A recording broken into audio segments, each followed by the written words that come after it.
साधना बहुत ही कठोर और अविस्मरणीय थी और बच्चों की सारी जिम्मेदारियां संभालने वाली और उनके इस साधना काल में उनके साथ सक्षमता से खड़ी रहने वाली एक स्त्री शक्ति थी और वह है हमारी वंदनीय गुरु माँ।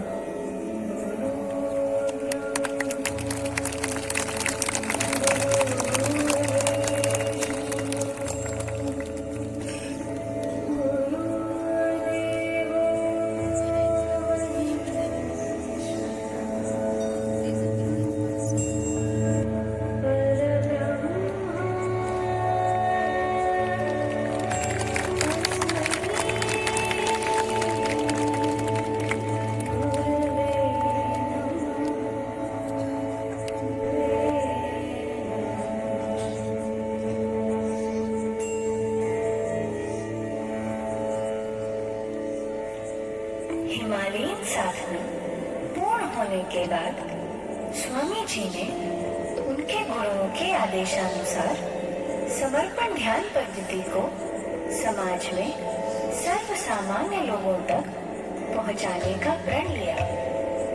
पूज्य गुरुदेव समाज में वापस लौटने के बाद इस समर्पण ध्यान का प्रचार किस प्रकार से किया जाए, इस प्रश्न का उत्तर भी गुरु माँ ने पूज्य स्वामी जी की प्रथम शिष्या बनकर दिया। महाराष्ट्र के एक महान संत श्री ज्ञानेश्वर महाराज ने 800 साल पूर्व अपने पसाय दान में प्रकृति के सभी जीव और प्राणियों के लिए प्रार्थना की।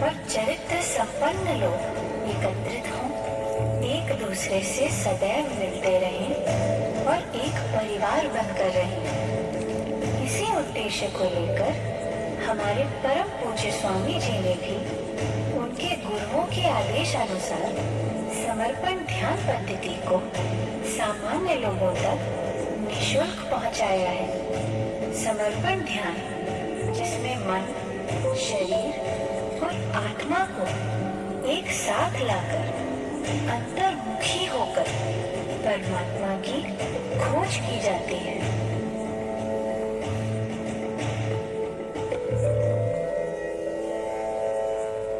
भले ही पूज्य गुरुदेव का जन्म महाराष्ट्र में हुआ, पर उनके गुरुओं ने उनकी कर्मभूमि गुजरात घोषित की।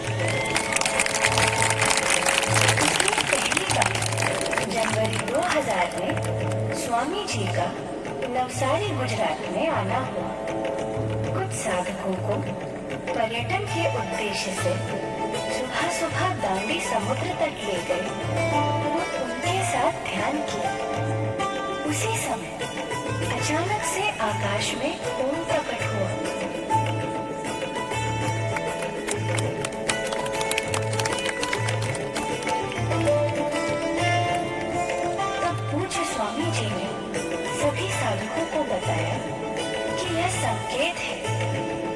शक्तियों का। यह स्थान भविष्य में ध्यान का केंद्र बनेगा। आगे चलकर वहीं दांडी स्थान पर समर्पण के पहले आश्रम का निर्माण हुआ।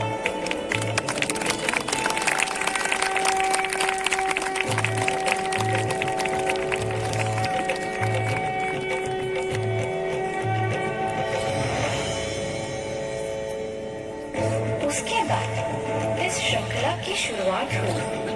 देखते ही देखते भारतवर्ष में राजकोट, अहमदाबाद, कच्छ, अजमेर, बेंगलुरु, गोवा और नागपुर में समर्पण आश्रमों की स्थापना हुई।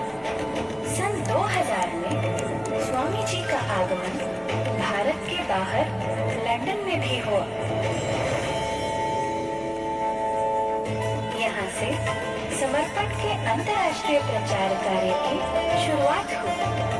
धीरे धीरे लगभग 65 देशों में समर्पण के ध्यान केंद्र बन चुके हैं। इस धरती पर अनेक संत एवं पुण्य आत्माएं परमात्मा का माध्यम बनकर अवतरित हुए हैं। वे अपने साथ अपार ऊर्जा शक्ति लाते हैं और अपने साथ वापस ले जाते हैं, क्योंकि बहुत ही कम सुपात्र आत्मा वह ऊर्जा ग्रहण करने को तैयार रहती है।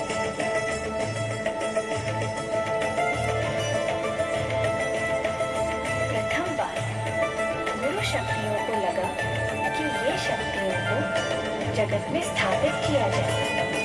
इसीलिए पूज्य स्वामी जी ने 2007 से हर साल 45 दिवसीय गहन ध्यान अनुष्ठान में अपनी ही मंगल मूर्तियों में उन्हें प्राप्त ब्रह्म ज्ञान संक्रमित कर उनकी प्राण प्रतिष्ठा की है।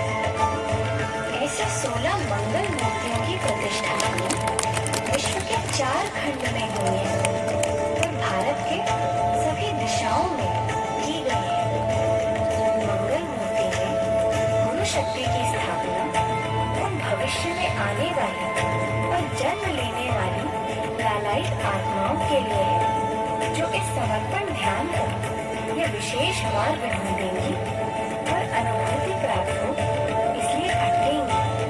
यह उन सब भविष्य के साधकों के लिए की गई अमूल्य योजना है।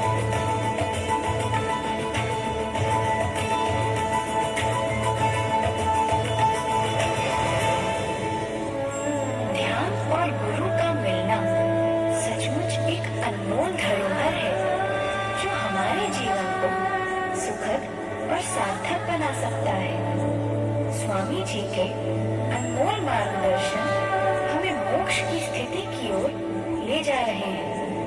तो आइए चले हम सभी गुरुदेव के इस गुरु कार्य से जुड़े और विश्व शांति की प्रार्थना करके हमारे परमात्मा स्वरूप गुरुदेव को उनके 69वें जन्म दिवस पर अनेक अनेक शुभकामनाएं दें।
आरती करेगी और हम सभी साथ में सहभागी होंगे, भाव से सहभागी होंगे।